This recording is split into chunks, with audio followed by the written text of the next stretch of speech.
We have a great panel. What I'm going to do is not spend a lot of time on elaborate introductions. I'm going to remind you all that each of these individuals made good grades in school. They are above average in all areas. And Dr. John Elliott Churchville is the chairman and CEO of the wonderfully titled Liberation Fellowship Community Development Corporation, a title which speaks for itself, and a wonderful leader. I had a chance to meet him briefly, and he's got some important things to say.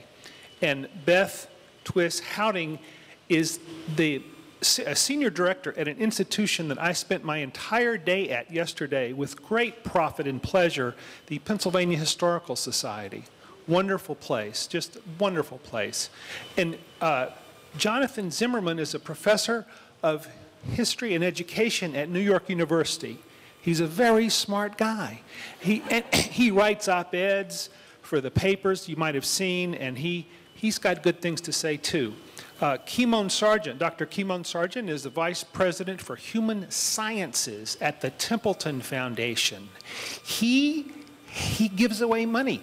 Anybody that needs money, just go right up to him and just say, I'd like some money. That's it.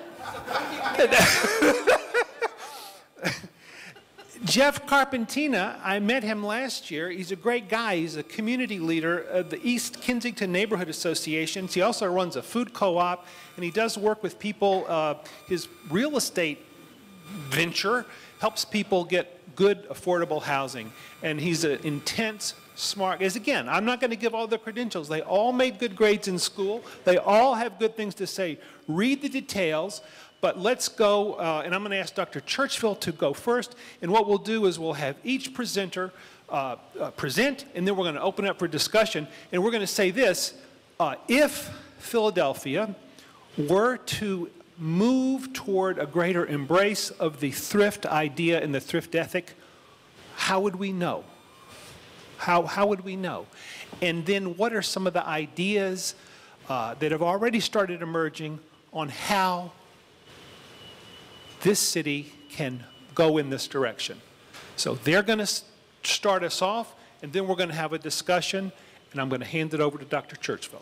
What I want to do today is to talk briefly about 3 foundational principles related to mindset that will be a foundation upon which we can build a thriftier Philadelphia. The 3 things I'm going to talk about are the law of abundance, the law of leadership, and the law of change. Now, when I talk about mindset, I'm talking about the way we think, and even the way we think about the word thrift.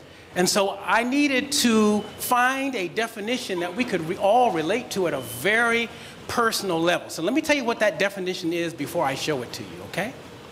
Thrift is maximum personal development and highest and best use of ourselves, the resources we receive, and the resources we create. And so I'll let you look at it. What is thrift? This is a personal definition, and we can talk about what that really means. But maximum personal development, I have an obligation to myself, and so do you, to maximize my own development. I can't be satisfied wherever. I got a PhD. What does that mean? I know nothing. I know nothing of what I need to know, which means I got to keep on learning, keep on growing, keep on developing myself. And then not just developing myself, I got to make sure that I'm where I need to be at my highest and best use. So if I'm tending a grocery store and I've got skills and abilities, I need to have 1,000 grocery stores and help 1,000 people do that instead of staying in that grocery store. Okay, I got to run, but you're getting the idea. Okay, the law of abundance. We got to start out understanding that the world is full of abundance and not lack. And I know some people have issues with that, but let me tell you something. All the water that's ever been on this planet is still here. We don't have a drop more or a drop less. Yes, it changes. It's, liquid, solid, steam, gas. check it out, it never changes. All the wealth that's ever been here, all the gold that's ever been on the planet is still here. In terms of resources, we have them. The resources are here. And so there is abundance and not lack. Now, let me tell you why it's important that we accept the law of abundance. If we accept the law of abundance, there are two things that happen to our mindset. Remember, it's all about mindset. Two things happen. The first thing that happens is, if I know the world is full of abundance, I'm going to be upbeat because I'm going to get mine, all right? And I'm also going to be grateful. Gratitude is a big deal. I don't have time to go into it, but gratitude. And then I'll be optimistic about tomorrow. I'm optimistic about the future. And the other second thing that happens is I'll have a positive attitude, and I'll have the belief that anything I want to do, I'll be able to do it, okay? Now, what happens if I reject the law of abundance? Well, hey, I do the opposite of thrift. What is thrift? Thrift is maximum personal development and highest and best use of myself, the resources that have come to me, and the resources I create. I refuse to do that if I don't believe that I'll be downcast, I'll be ungrateful, and pessimistic about the future, and I'll have a negative attitude, and instead of believing that I can succeed at anything I want to do, I believe I will fail because you won't let me do what I need to do.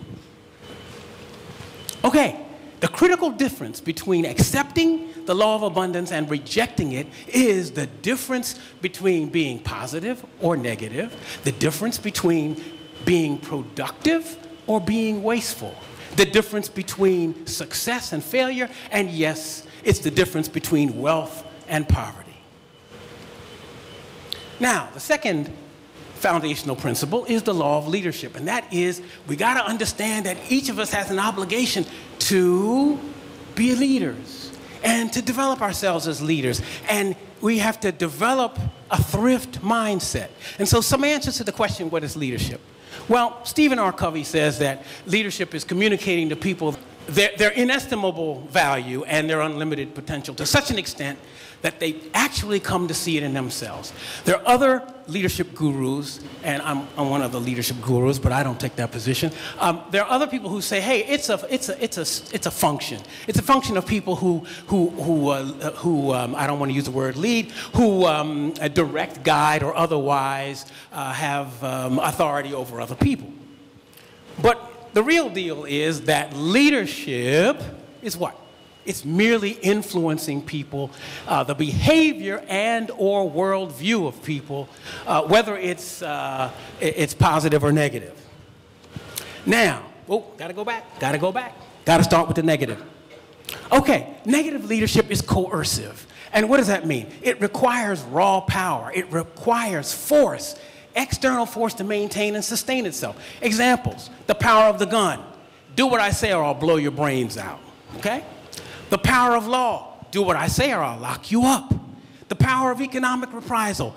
Do what I say or I'll fire you, or better yet, I won't even hire you. And finally, the power of propaganda that preys on fear. Do what I say or the Russians or the communists or the blacks or the Hispanics or the Muslims will get us. Now, positive leadership. It's inspirational. It requires soul power, internal values, and that's what it uses to maintain and sustain itself. There's the power of being, the power of behaving, the power of belonging, and the power of believing. The power of being is what I call God's DNA. We were all created in the image and likeness of God, and one of the things that proves that we're like God is our capacity to have in our head stuff that doesn't exist in the material world.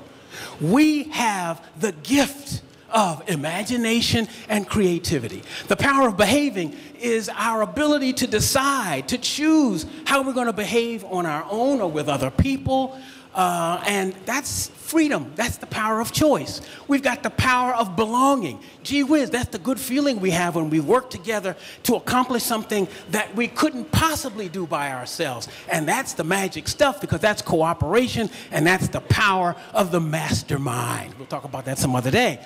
And then there's the power of believing. The power of believing is the catalyst that allows us to go through hell and high water to get done what we have in our minds, the dream that we have, that all the people we see say you'll never do it, you're crazy, you're nuts, you'll never accomplish it. And that is the faith, the power to see the invisible. These are positive and good leadership things. Okay, the law of change is the last one. I'm going to be done in a second. This foundational principle says, okay, it's good that we believe in abundance and we have that in our heads. And okay, it's good that we believe in leadership. Isn't that wonderful? Hey, the bottom line is we have to change. And I got to change me before I can change you. It's so good for me to tell you what you should do. Y'all should do X, Y, Z. But John needs to change. When I change, then I can come to you and say, let's change together. In fact, if you see me change, you'll be more likely to want to change. We've had enough, and I know we're in a church place, we've had enough preaching about it. We need some people who live it. All right, here we go. So, here's an interesting thing, Gandhi. We must be the change we seek. And as we change, here's the interesting thing. Change is a very, very slow process. We don't have to be perfect. We never will be. Gee whiz, I've been working on this for years. I still have my issues. I'm not going to tell you I don't have issues. But I've learned for myself that as I work on changing, I rid myself of selfishness, greed, arrogance, small-mindedness, and begin to put on a genuine concern for others. I'm starting in my old age to actually care about people. People who knew me when I was young knew if you didn't go on my street, I had nothing to do with you. But it has taken me a lifetime to actually care about people. Okay, and a habit of giving begins to happen. You don't have to beat people over the head. There's that habit that comes. An attitude of humility and open-mindedness. Last panel, summary. Serious application of the foundational principles of the law of abundance, the law of leadership, and the law of change will create a collective mindset of thrift. Maximum personal, say it with me, help me out. Maximum personal development and highest and best use of ourselves, the resources we receive, and the resources we create. And that will ultimately become a culture of thrift that will impact us, our families, and the entire city of Philadelphia. Thank you very much. Come at this in a very different way. Whereas there was a conversation here about personal change, a personal thrift. I'm looking at this as someone who works for the Historical Society of Pennsylvania, within the historical and cultural community of the city, and thinking about what does thrift mean from that point of view, and how would we know if Philadelphia was a thriftier city within that community, and how it ties us all together. And I would suggest that there are really two ways to go about this. One is to consider better stewardship of our cultural and historical treasures and organizations. And the other is through a development of history education that, as part of it, encourages habits of thrift. In the book, Why Thrift Matters, it talks about the attributes of thrift within neighborhoods. And here I'm going to use that to actually think of a very large neighborhood as the Philadelphia region. And talks about the fact that thrift helps to build cooperation and social trust. It provides for stewardship of property and inculcates generosity. I think the most obvious way we would apply that to cultural and historical organizations is we think about stewardship of property. I mean, it's pretty clear to see that if we preserve and maintain a historic site for the public good, that we are doing an act of stewardship. I think that we can take that further, however. For instance, stewardship of any cultural or historic organization also, for instance, has to do with nuts and bolts like preventative maintenance. And a chronic lack of funding in that field is money for preventative maintenance. And we all know that if you prevent the problem, it's a lot cheaper than later trying to fix it. So there's certainly a thrift ethic going on there. And so one of the things that a thrifty Philadelphia would have, or that we would know we're more thrifty, is that it would create some sort of mechanism, both in public and private channels, for enabling this sort of stewardship to become a priority, so that we are thrifty in how we take care of our organizations. But to extend it beyond the simple bricks and mortar, these organizations also are stewarding our artistic, historic, and intellectual public property. We think, for instance, of the paintings at the Art Museum or the documents at the Historical Society of Pennsylvania, that the preservation and conservation of these items so that they can be shared with generations in the future as well as in the present is a thrifty act as well. Just a little bit of background here on the Historical Society of Pennsylvania, for instance. It is a historical society of a state. It is located in the city of Philadelphia, and yet we are responsible for the stewardship of national treasures. The Historical Society is second to the Library of Congress in having documents related to the founding of this country, for instance. So there's a high sense of duty there within Philadelphia, I think, for looking at stewardship of those sorts of properties. Another issue related to building thrift is developing attitudes of cooperation and social trust. And I think that's something that actually Philadelphia already does very well when it comes to issues of the cultural and historical community. Just to cite one statistic, in 2011, the report of the Greater Philadelphia Cultural Alliance noted that within the Philadelphia region, 24,000 people are employed within the cultural sector. 32,000 individuals volunteer for that sector. Volunteerism seems to me to be a high trait of a person with a thrift ethic, and that as a community we can support that ethic. And then finally, the inculcating of generosity, philanthropy. All of us here as not-for-profits would certainly support a growth in that thrift ethic.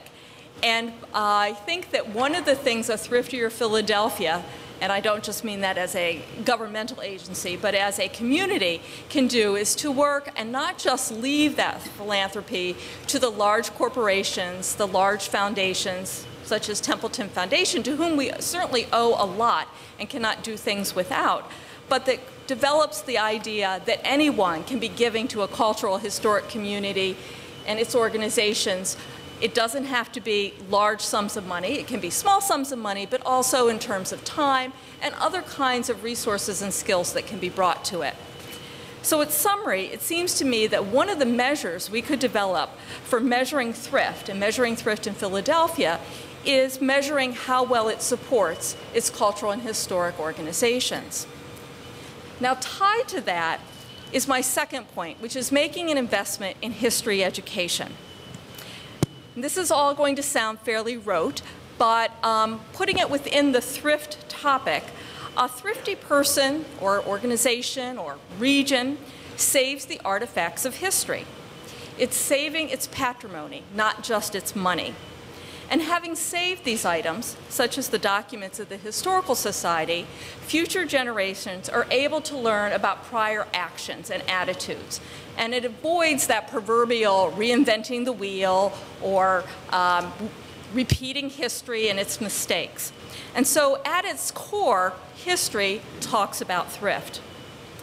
Now, you may be wondering why the Historical Society is even involved in this particular thrift movement beyond these general kinds of remarks that I've made. And so let me tell you for a moment that one of the things we've discovered at the Historical Society of Pennsylvania is that we have one of the largest collections about the thrift movement in the United States of the late 18 and early 1900s.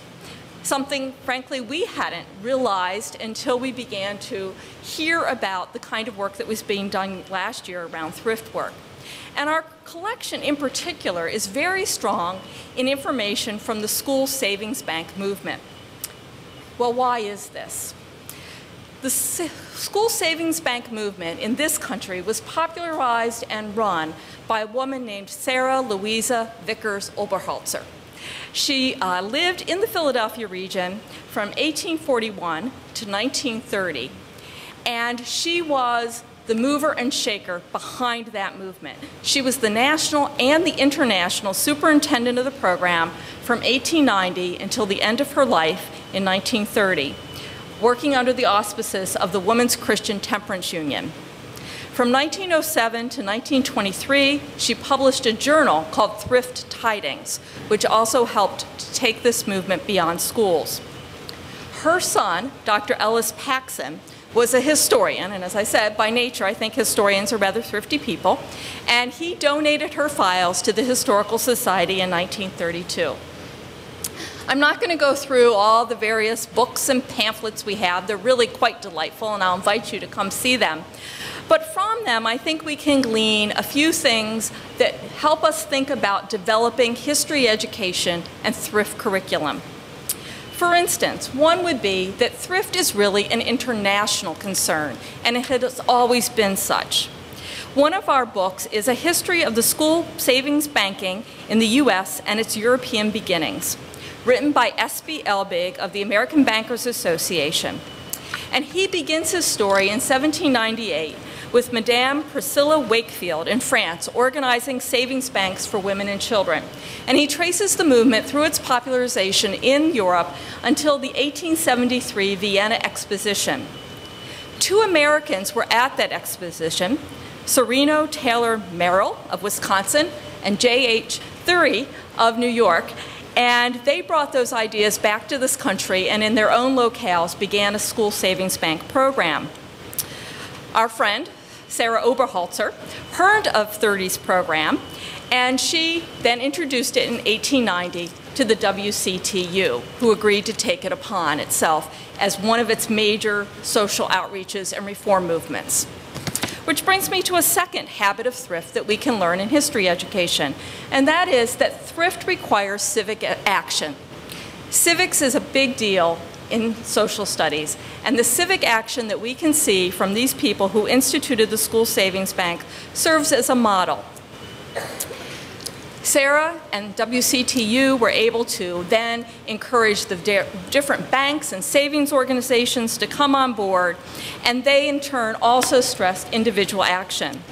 One of the books with one of the more fun titles, Do You Know That Nickels Will Grow?, was put out by the Central Trust and Savings of Evansville, Illinois, and it stressed for children the individual importance and actions that they could take to save money.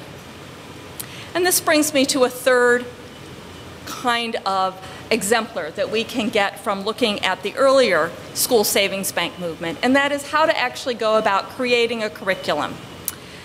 Sarah Oberholzer saved documents of the program so that, for instance, we have the scholar's card that the student would fill out. We have the monthly deposit form that the principals would turn into the banks. We have the statistical tables that she took to the WCTU to show the growth of the program. We have manuals such as 5 practical plans for operating school savings banks with forms, state laws, and statistics in 1913.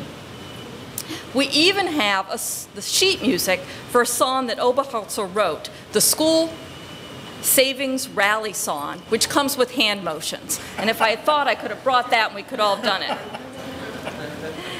And we also have Thrift, a short textbook for elementary schools of Philadelphia, published in 1917 by the Education Committee of the Philadelphia Chamber of Commerce.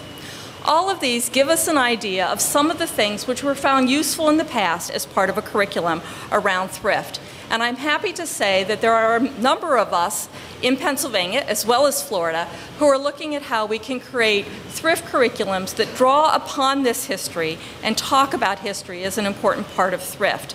And we are working with the Historical Society of Pennsylvania, with the Pennsylvania Department of Education and the Institute of American Values on that, and hope to have something to report to you next year this time. I'd like to simply close by giving you a definition of thrift that came from the book, The Thrift, a short textbook for elementary students. In that book, it talks about a contest that was run in 1913 by the American Society for Thrift, and they were giving out prizes for the best definition of the term. The competition was won by a Pennsylvania schoolgirl, and her definition was, "Thrift is management of your affairs in such a manner that the value of your possessions is constantly increasing." And I would like to conclude that the possessions whose value we can also increase through thrifty behavior are those of the Philadelphia's cultural and historical organizations. Thank you.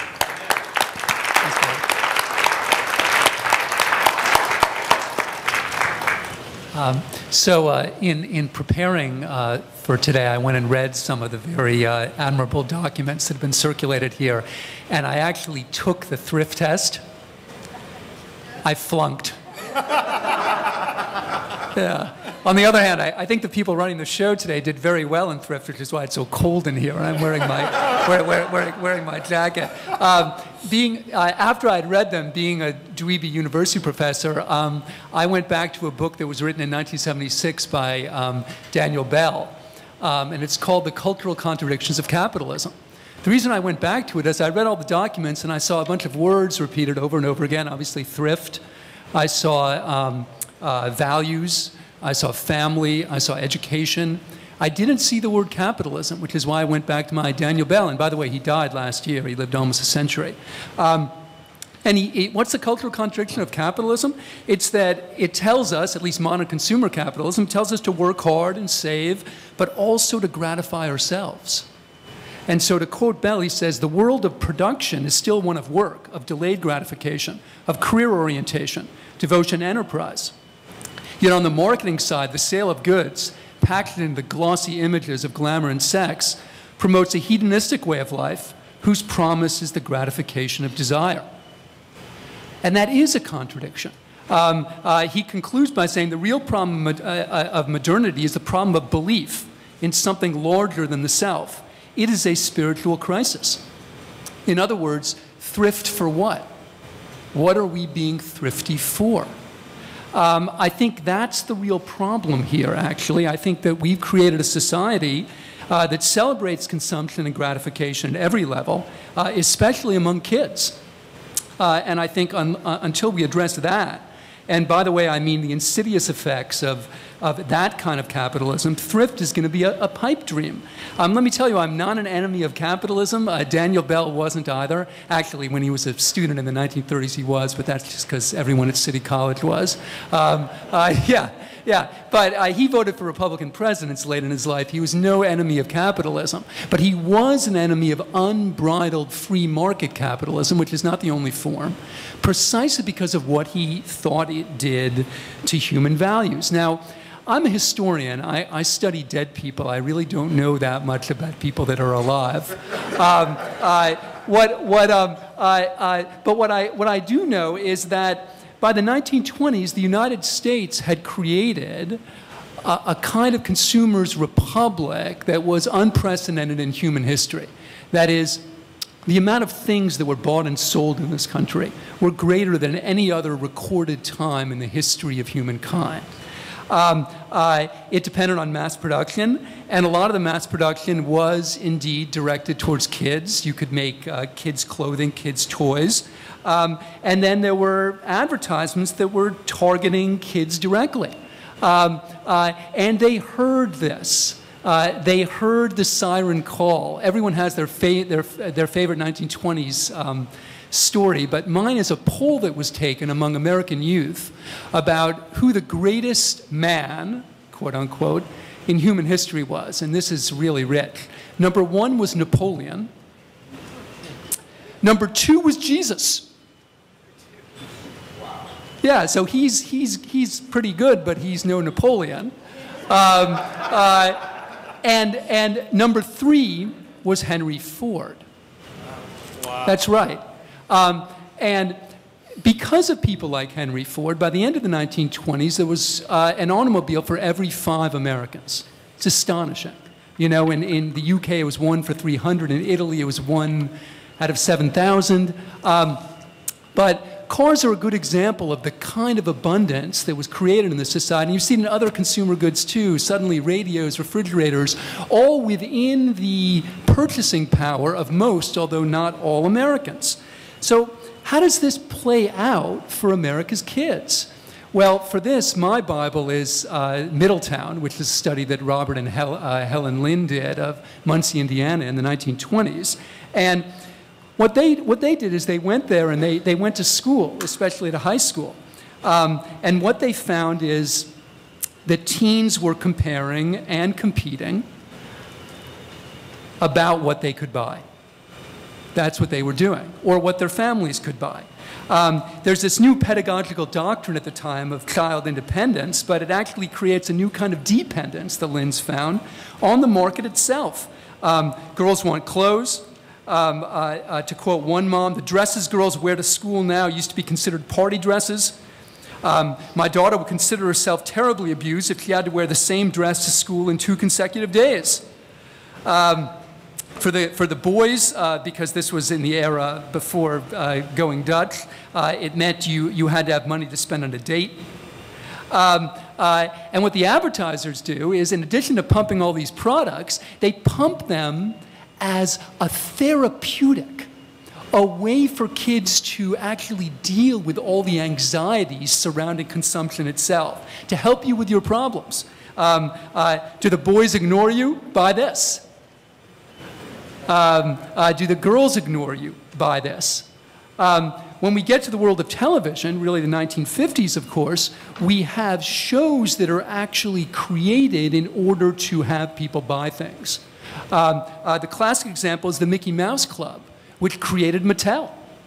I mean, Mattel was a mom and shop operation before the Mickey Mouse Club, but the Mickey Mouse Club was devoted to selling the things that Mattel made and selling them directly to kids, saving the middleman or the middlewoman.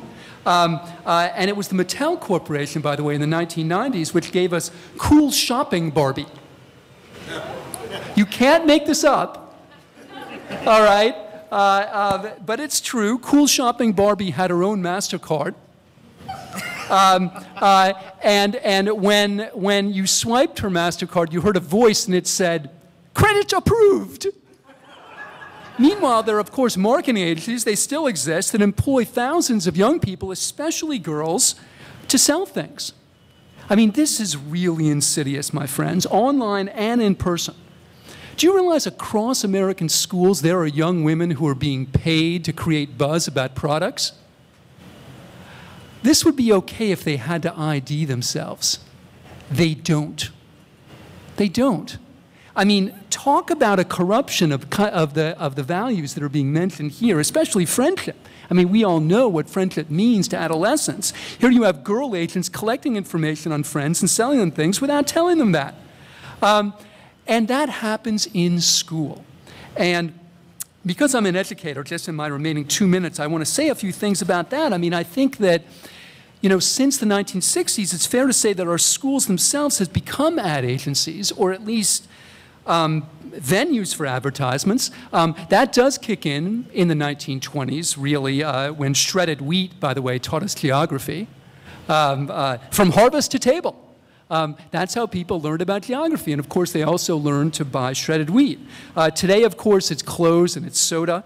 My favorite example of all, it turns out that in Laguna Beach, California, there's a school brochure about the lunch menus. And the brochure is brought to you by M&M's. And it says, and I quote the brochure directly, I had to actually find it online because I couldn't believe this was true, "It's just plain nutty if you don't eat healthy." So this is an ad, this is an allegedly healthy school menu, but it's brought to you by M&M's. Look, I used to be a high school teacher. Now I'm a university teacher. But I would say, if anything, the university is the most culpable in this trend. I'm old-fashioned enough to think that a liberal arts education should be a series of questions about what the good life is. And I think that universities, including my own, have answered it. The good life is a life with lots of stuff. I mean, the expected bill of goods and services you get as a college kid at an elite American university. It's totally unimaginable to those of us who came of age in the 70s. You know, plasma TVs and fitness centers, house cleaning services, and dorms that are hotels. I mean, if you go to David Blankenhorn's Harvard, you'll see that, you know, the quad was built as a way to wall off from society, especially material society. In Princeton, too. I mean, Woodrow Wilson was the president of Princeton when they made those dorms. And my favorite quote from Wilson's architect, he's talking about the Princeton he's building, these dorms. It was a walled city against materialism and all of its works. That was the idea. They were supposed to be monastic in their structure, and they were supposed to wall out the outside. When the universities become truly mass institutions with the GI bills, they have to make a lot of new dorms, but they're cinder block, they're functional. You'll remember them from your youth if you're roughly 50. But you have to go to a dorm today to see the contrast. What we do is we compete for students by making nice things. That's what we do. You know, during the Cold War, they called it mutually assured destruction, right? I mean, it's like, we don't really need this missile, but the other team has one, so we better have one. Today, I'd call it mutually assured consumption. And it seems to me until our educational institutions challenge that, I'm afraid that most of our bromides about thrift are going to fall on deaf ears. Thanks a lot.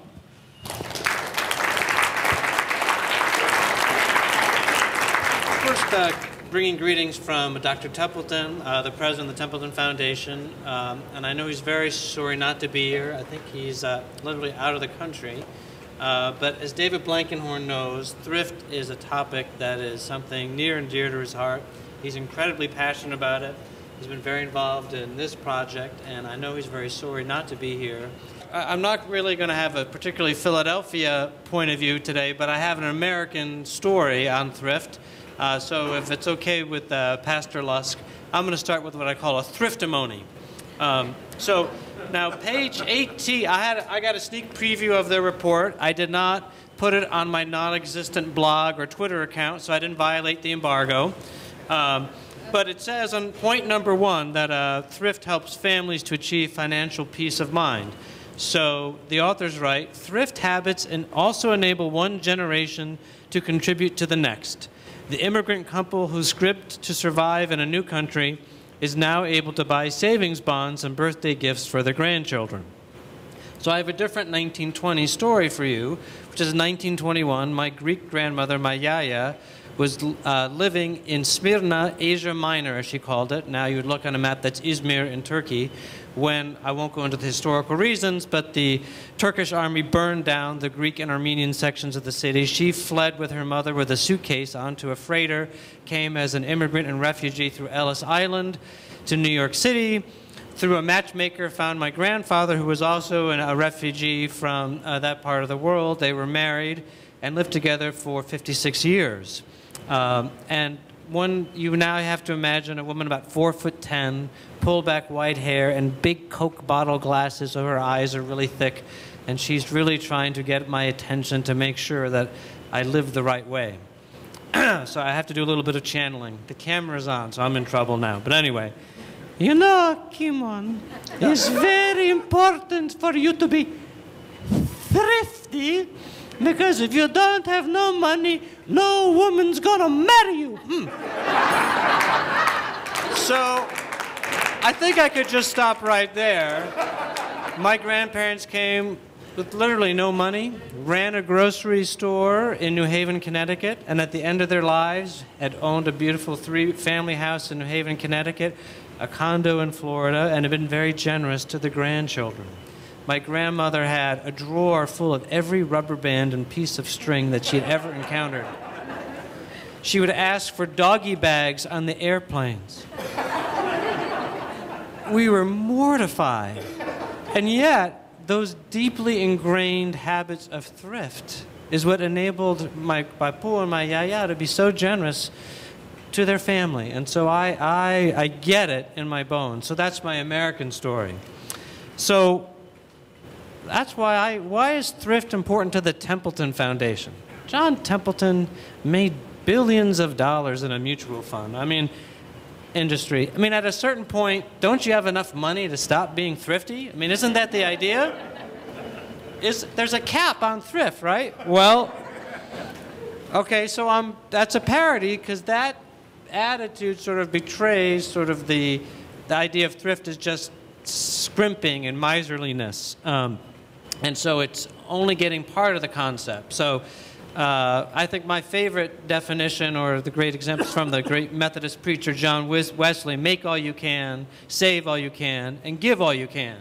So those three all go together. I think that ties with the industry, frugality, and stewardship. So thrift was such an important part of our founder, John Templeton's life, that in his obituary, The Economist observed that Sir John revered thrift and had a horror of debt. His parents had taught him that in small-town Tennessee, instilling it so well that in his white-columned house in the Bahamas, overlooking the golf course, he still cut up computer paper to make notebooks. So I just want to, so why is thrift important in kind of a big picture way for the foundation? And I really think because it's fundamentally about so many other principles that Dr. Churchville laid out earlier about planning and intentionality and purposefulness and self-control and directing your life. So I want to repurpose something right now, which is the old ad campaign for the New York Lottery, which I know David knows is, you know, hey, you never know. And so that's the idea, well, let's just buy a lottery ticket because you never know if you're going to win. But I think what you really should conclude is, hey, you never know, is you don't know what life's going to bring. You don't know what the peaks and the valleys are going to be. So if you're saving, if you've built a cushion, you're now prepared for the you never know, much better than any lottery could ever do for you. So my last point on my training is, I was a history major undergrad, but I'm trained in the social sciences. So I know the report, I'm pretty sure I read it in here, cites one of the famous social psych experiments of the marshmallow, where they put a marshmallow in front of kids and they can see, and they tell them, don't eat the marshmallow now, I'll be back in a few minutes. It's a lie, right? So is this ethically permissible? But anyway, that's another discussion about the nature of social science. And so, but they found, actually Angela Duckworth over here at Penn has found that kids who are able to resist the marshmallow, the cookie, or whatever, it's basically that self-control, that grit, that thriftiness is as predictive of success in life as intelligence. I mean, it's an incredible finding. And so that's, oh, right, that's a nice study about kids. Well, what you're talking about is life in our wonderful country is full of marshmallows that come our way as grown-ups. And so how do we prepare ourselves to resist the marshmallows so that we're ready for the things that we really want to invest in, right? And it could be that you are saving for a good thing, and it's perfectly reasonable. So I know also that I've been going on for a little bit now. You're not going to remember most of what I said except for maybe my grandmother's invitation. So I need to give you something to remember. So a simple slogan, which I think is not quite right, would be commit to thrift. But it's not enough. And the reason is we get distracted. We get dissuaded. A lot of other things come our way. So I think the right conclusion from a lot of the social science research is that we need to pre-commit to thrift. It's not quite as catchy, but it tells you more, right? That we need to sign up right now to commit X% of our pay raise to go into our savings account. We need to commit X% to tithing or giving to charities. We need to put those big rocks in first of saving and giving, pre-commit to thrift, and then a lot of the other pieces will fall into place. So thank you very much for your time. I just want to say thank you to David and to Amber and Svetlana and the whole team from the Institute and all the folks from the foundation. It's really good work you're doing, and you make it fun. You make it a pleasure. It's been an honor to be involved, and it's been a lot of fun, too. My name is Jeff Carpineta, as David mentioned earlier. I'm the president of the East Kensington Neighbors Association, and I'm also involved, I'm one of the founders and directors of the Kensington Community Food Co-op. That's an effort to open up a community-owned grocery store in the Kensington neighborhood. And I also do sort of real estate work with first-time buyers who are extremely thrifty and you know, have very little budgets, and they've been a driving force in sort of ripping apart and rebuilding row houses in that neighborhood. My background before all of that was as an artist, as a working, you know, photographer and a musician, And of course, like artists are like the most thrifty creatures on the planet. So I sort of, in a funny way, all those things that I'm doing are sort of mission driven and all sort of dovetailed into, I just sort of find myself in this like rhombus of thrift. Like, and it was unintentional, and that's sort of where I wound up. I want to tell you a little bit about just some basics about East Kensington and the sort of the ugly and the lovely of what's going on there, and what my realizations have been through the study and the conversations with these folks about why thrift matters and how thrift is real in the community. So this is sort of a neighborhood. This has to do with healing of neighborhoods. This has to do with you here who are part of that fight. This has to do with the people here who I know are overwhelmed but completely inspired to make the difference in Philadelphia as it's still recovering from a brutal, hard post-industrial history. And you know that Kensington, there's a lot of words associated with Kensington that are typically not everybody's best memories. But there's a lot of love there too. And that's what I want to get to today. So, so just some factoids about East Kensington. It's a neighborhood that's like just west of Fishtown, which is going through a real estate boom in the last 10 years and has all kinds of revitalization, and was never really a neighborhood that faced tremendous vacancy or blight. But East Kensington is also, just to its western edge, is a neighborhood that still has a lot of issues, not really strong signals of reinvestment, a lot of gunshots going off there. And so we're just sort of in the middle and navigating like an ethnic terrain that's like completely unbelievable. It's like being in like a neighborhood in Queens, New York or something. It's like African American and Puerto Rican and Vietnamese and Laotian and white folks and white artists and white PhD people and white folks that have been there for 100 years. And somehow everybody's mostly getting along. But as a community leader in the neighborhood, you know, there's a lot of issues. There's like slumlords, and there's blighted property, and there's vacant property, and there's like some violent crime, and there's quality of life crime, and there's like tension sometimes between folks, and there's hardship financially, and there's like the food access, there's issues. So it's just like this whole spectrum of issues. And so in a way, of all the things that I do in my professional life, it's like, it's the hardest mission at hand, because there's this variety of issues. Each one is their own situation. Each one is its own complex problem. And it's like different than being in a corporate situation where you have a clear set of objectives, clear set of tools and solutions and for specific scenarios. So in me thinking about my community planning for the next year and how I'm going to handle the leadership, also just in this last month we were awarded a grant to do our first neighborhood plan, a formal like urban plan for the neighborhood. I've been reflecting on like what's the glue, what's the sort of anchor element that can bring the people together to make the difference in a neighborhood and to try to carve out a healthy neighborhood over the next 10 years. And I can tell you what it's not. It's not the cornerstones that used to be there. It's not like the 10 factories that are like 100,000-foot factories in the neighborhood that used to employ thousands of people. That was the bonding element. It's not that. That's over. And it's not, there's not like an ethnic solidarity. And that's fine because we have a beautiful diversity. I know in other neighborhoods there is that. And it's not like a sort of religious identity. And it's certainly not the computer. That's not really bringing everybody together at the grassroots level, right?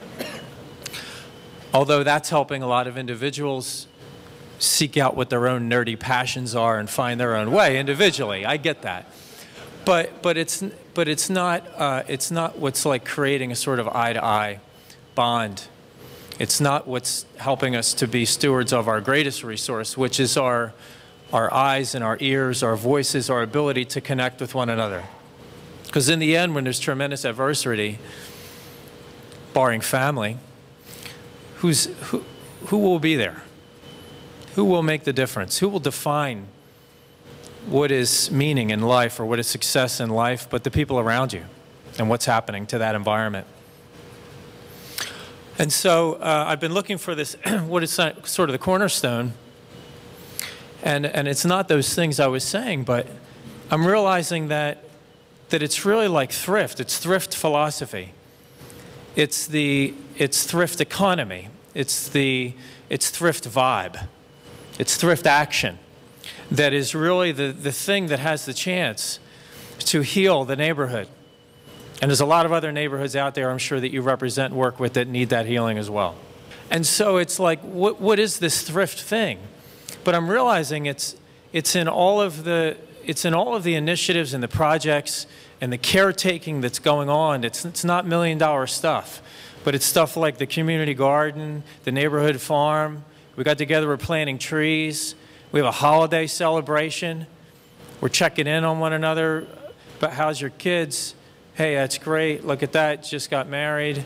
Raising chickens over here. Oh, wait, I don't know if that's illegal with this zoning code. Sorry. You know, we have artists' warehouses. We got some of those like 100,000-foot buildings back into service as like tremendous engines for sculpture and painting and poetry, art exhibition, film showing. Because I'm realizing that that the magic in thrift action is that we want to be together, but we want to be individual. And thrift venues, thrift actions, like promote that. It's like we want to encounter each other in the local grocery store that we co-own, and we want to work for each other. And you're going to buy different stuff than I'm going to buy, but we're there together. Or we're gardening together, we're farming together, and you're growing, you know, arugula, and I'm growing Thai basil, but we're there together. We have our individuality, but we're sharing that common ground. You're working on your house, you have a totally different vision than me. I'm rebuilding my place, but in the end, we're celebrating and we're encouraging what we're doing, but it's unique. I believe that there's a sort of spirit in the thrift ethic that brings us together but enables us to maintain our individual song. And so if there's anything that I would want this group to do, and I know that you're already the movers and shakers, I know that you're the people that are already too busy, but it's time, let's think about for Thrift Week next year, that what you do, I'd love to see this room full of I'm going to call you the starters. You're the starters on the field. You're the stars, and I love you for that. But next year, let's fill the room with the second and third string folks who might be really excited to be here and need to hear the message, who are going to go out and be the excited ambassadors of togetherness. Your original question, it was a long time ago you asked, was what would a thrifty Philadelphia look like? What would be the outcomes? The outcomes would be a deeper sense of togetherness. And I'm believing that there's tremendous strength and preparedness that'll come out of that. We didn't get it right. Philadelphia didn't get it right in the 50s and the 60s. What we were sharing was my grandfather, U.S. Rubber up in Tacony, my dad at the Sears Roebuck catalog building on Roosevelt Boulevard at Adams Avenue, 36 years. My grandfather, 40-something years. My other grandfather, a crane operator in Bethlehem Steel. What they shared was a devotion to the company. They were company men. And they were thrifty, I think, in a lot of ways on the home front. But where they went wrong is that they didn't figure out how to work for each other and how to own the space and the work and really own the fruit of the work and really possibly own the company. Because if they would have had that dialogue, then when things were starting to shift, maybe they would have been able to adapt, reuse, repurpose, transform, get tough, rally. And maybe those 100,000-foot buildings in a neighborhood that are like ghosts of a former era and that are like a heaviness on a soul of the people in my neighborhood, the 5,200 that are still there, should be 8,000 in my neighborhood. Maybe those buildings could have stayed in use What a waste. Look at that Divine Lorraine out there. We're lucky it hasn't burnt or been demolished. Like another huge building that we just lost in our neighborhood. So a message of warning and a message from hope from myself is that we can get it right this time, and that we really put energy into breeding local economy and solidarity, because there are things on the macroeconomic level and the sort of deep abstract financial economy that's out there that are worrisome. I'm not a conspiracy theory guy. I don't know what the euro's doing today. But things are already, I don't know if we're in the first dip or the double dip of this recession. For some folks, it feels like a depression, and there may be something else coming. But I know that if we get with this sort of deep compassion, togetherness, and solidarity aspect that thrift will lead us into within ourselves, we'll be prepared no matter what happens. That's what I want. There are neighbors here I'm looking at today. They're sitting here. And like they're like what means something about a Philadelphia neighborhood to me. No matter what goes down, I'm going to be there with them. And they're going to be with me. And that's what we got, for sure. You said earlier, you never know. But what I do know is that with a commitment to being self-reliant, but also sharing as much as you can, we'll lick anything that comes our way, and we'll get it right this time. All right, so that's like almost like a prayer for this family here and for the future of my town. I love this city, and you do too. That's why you're here.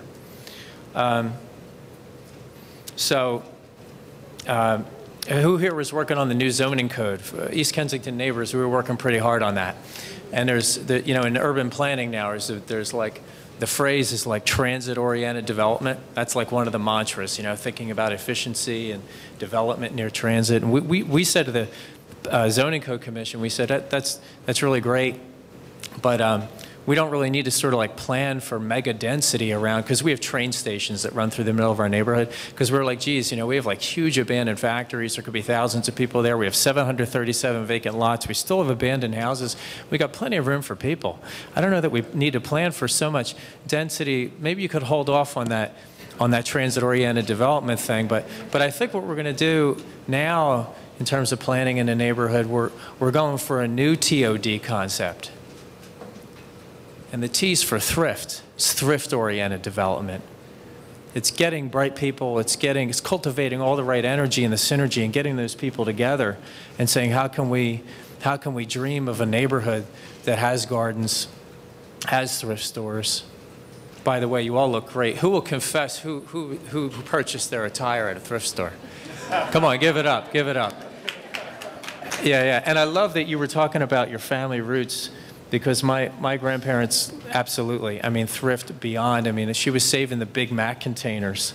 They were stacked up. And that's a little embarrassing. And the sweet and lows. But there was an ethic there, and there was heart there. They taught me a lot, and it is, worrisome that there might be a new generation that doesn't, that hasn't learned those lessons. But for those that remember, it's our job to pass it on. So my closing thought is search yourself for what thrift can mean, and let the thrift philosophy take you away from thinking. People say, like, well, how long have you been in that job? And the thinking now is like,